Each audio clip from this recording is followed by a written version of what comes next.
Hi everyone, welcome to my channel, Dr. Kim's Scholarship and Journey.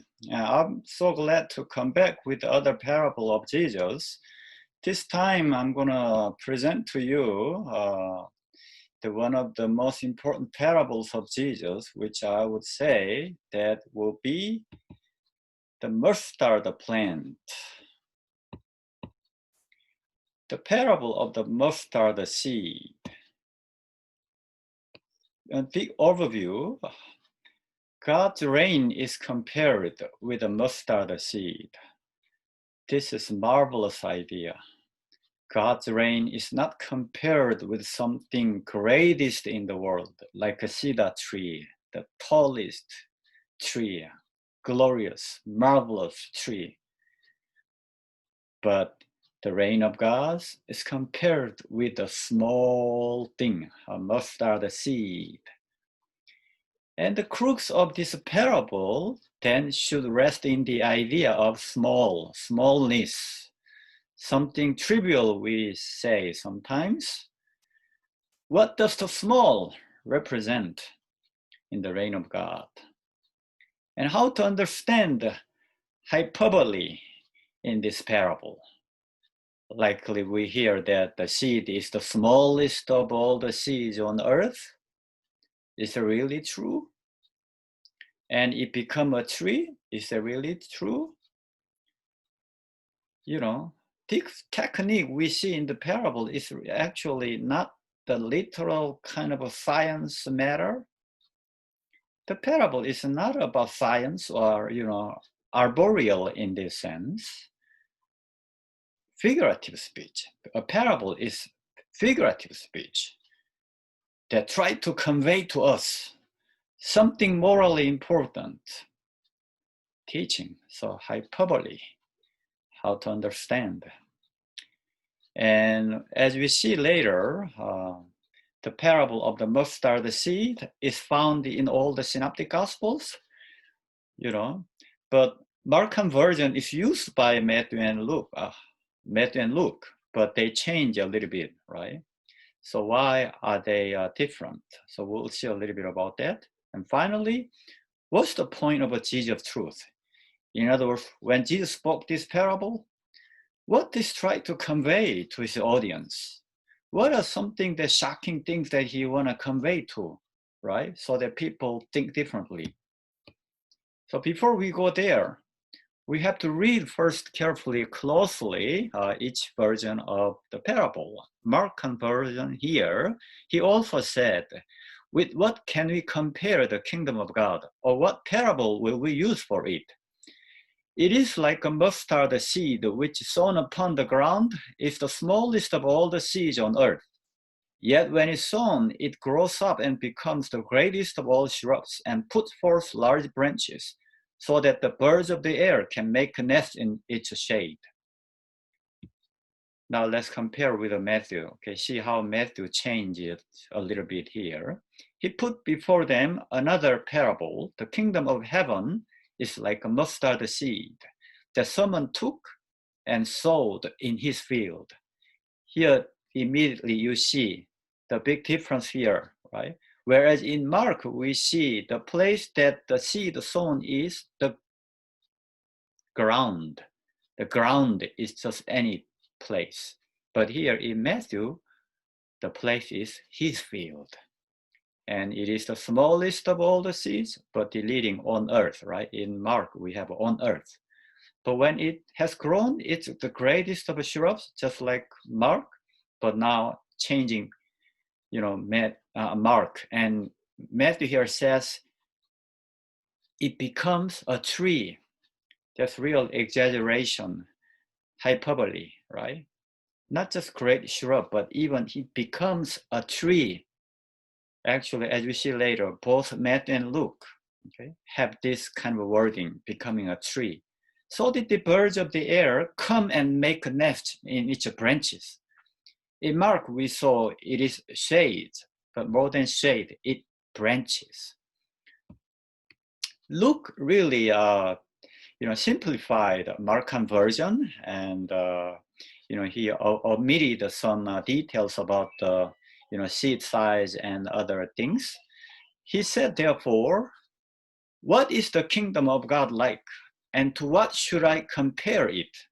It is like a mustard seed that someone took and sowed in the garden. See here, the garden, not the ground in Mark or his field in Matthew, but Luke changed. It asked garden. It grew and became a tree, and deleting all shrubs, that kind of part in Mark, just simply it grew and became a tree, just like Matthew became a tree. And the birds of the air made nests in its branches, the same as Matthew. So just see again the differences here, observations. The bottom line is, though, in all three different versions of the parable here, the same thing we find, the bare fact is that God's reign is compared to a mustard seed. That's bare fact. A mustard seed is common factor. But the details of what happens to that seed is different in all three Gospels. For example, Mark, as I already pointed out, the seed is sown upon the ground, right? Ground is any place.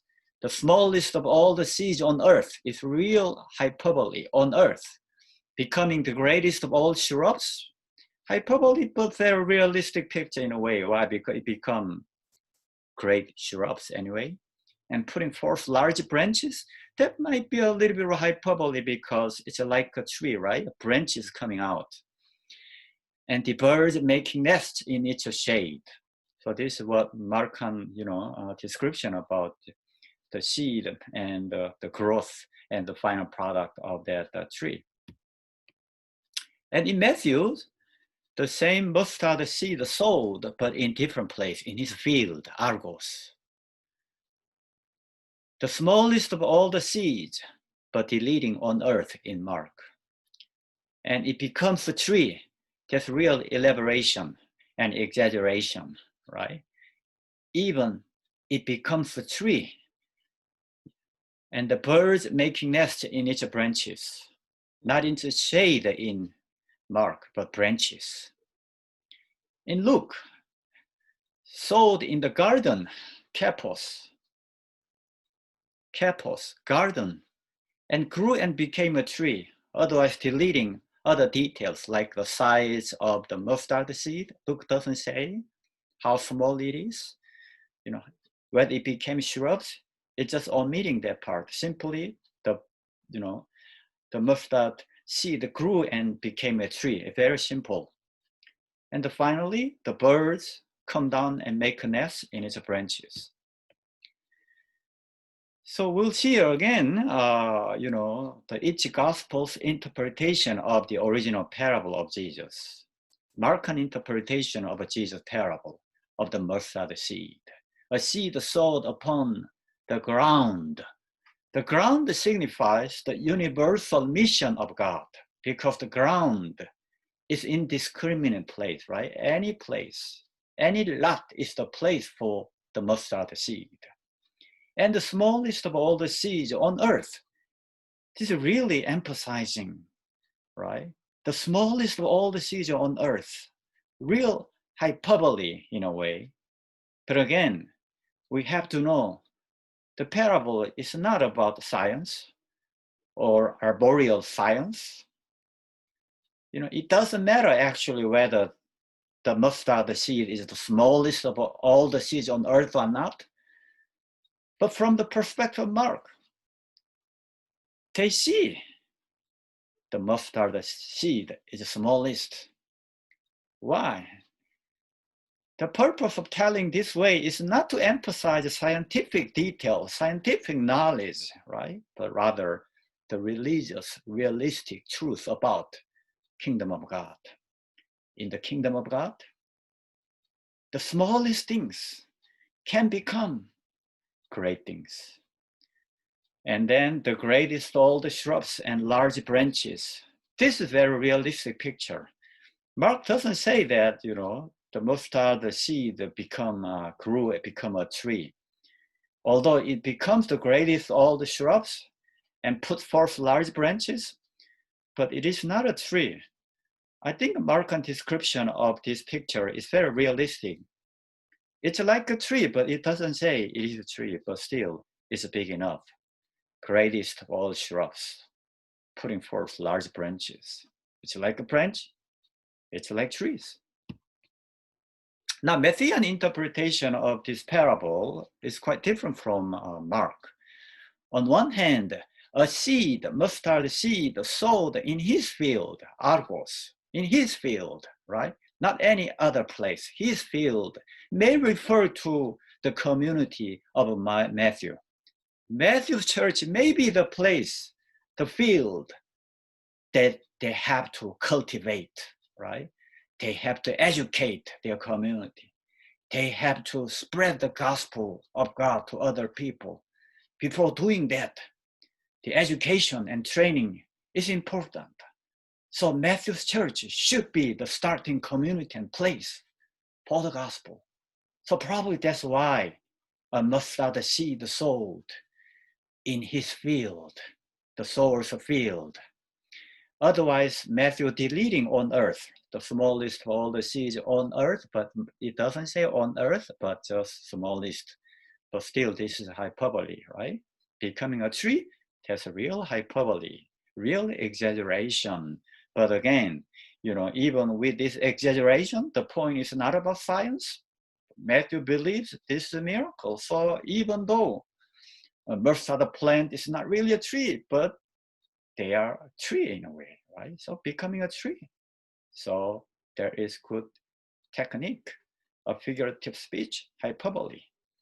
And making nest in its branches, very strong, right? So birds making nests in its branches, not just a shade, but branches. So stronger hyperbole than Mark. Lucan interpretation of this parable, still different from Mark, because it is sold in where? In the garden, kapos, right? Kapos is garden. It's not the same as the ground or his field, because kapos garden is found in, your house. I mean, urban setting, representing urban setting of the Lucan community. It is the place in your neighborhood. You have to sow the seed in your community, in your place. The garden, most familiar place. Otherwise, Luke deleted the description of the seed, right? Luke doesn't say, this is the smallest of all the seeds on earth, like Mark, even like Matthew. It doesn't say. Just omitted all this seed description thing. Why? I might think of two reasons. Maybe it's too obvious, right? People know that a mustard seed is small anyway. Whether it's the smallest or not, that's another question, but people know it's too obvious. So Luke thinks that Luke doesn't have to say about this, size of the seed, because it's somehow too obvious. People know already. Or probably it will be embarrassing if Luke copies Mark or Matthew like that, smallest seed, because Luke knows that a mustard seed is not the smallest. So probably that's why Luke omitted. I don't know for sure, but either of this reasoning may be working. Otherwise, Luke also deleted the mention of the graced shrubs. Maybe Luke thought it's useless because it's just, just saying what the final product here, becoming a tree, right? So, just like Matthew, Luke believes that the miracle happened here. A mustard seed grew and became a tree, and birds making nests in its branches, just like Matthew. But still we see here hyperbole.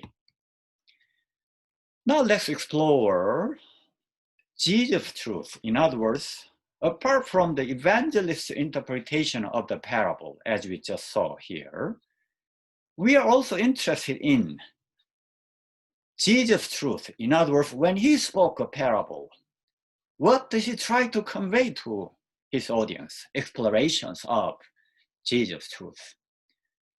So I'm going to suggest to you here 4 small things. Number 1, a small seed is important. The idea of small, signifying the negligible small thing in the rule of God. We all know that, right? We have small things, you know? We can't ignore the small, which has potential. We can't ignore other people. Everyone has received something small. We call it a gift of God. We can't ignore the small thing. Maybe small thing is the beginning of God's rule. We all begin with the small. We were a child. We grew, right? So everything begins with small. The second part, number 2, the seed must be sowed upon the ground, any place, likely in the sower's parable, right? Any place. Sowing is an important activity. You have to sow what you have, even if you consider something small, trivial, but you have to use it. You have to sow it to the ground. Don't own the seed. You know, your seed should fall off from your hand, must be used and sowed to the ground. Then it will become a big shrubs, even like a tree. Mustard plant is useful for ordinary people as food and medicine. That's a miracle. Not because it grew, but it is useful for people. People never thought that the small mustard seed is so useful, so helpful for ordinary people. But you also have to know this mustard plant or tree does not become a cedar tree. You know, it's not the same as the cedar tree. Cedar tree is the symbol of power and glory in the Old Testament. That's really gorgeous, glorious, beautiful, tallest thing, something people, you know, love to have.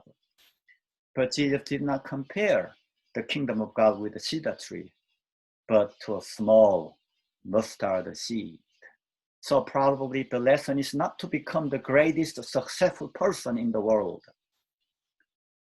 The last thing, the bird making nests in its branches or shade, suggesting to us that, well, mustard plant have to serve other things, other creatures, right? So giving serving is important. Finally, I have here reflection questions. What does the mustard seed mean or represent in the reign of God? The small seed. What can you say about the cedar tree, which is much taller and, you know, living longer than the mustard seed and plant?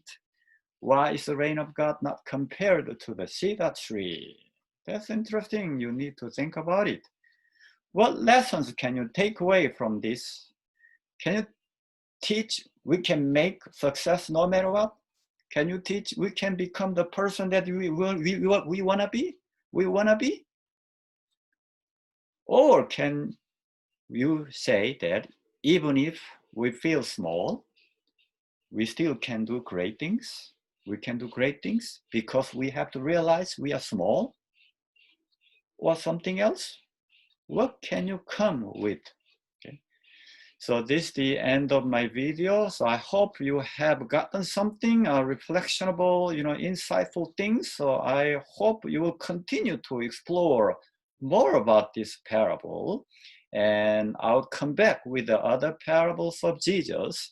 Meanwhile, if you like it, please like this video and subscribe to this channel. Thanks so much. God bless you.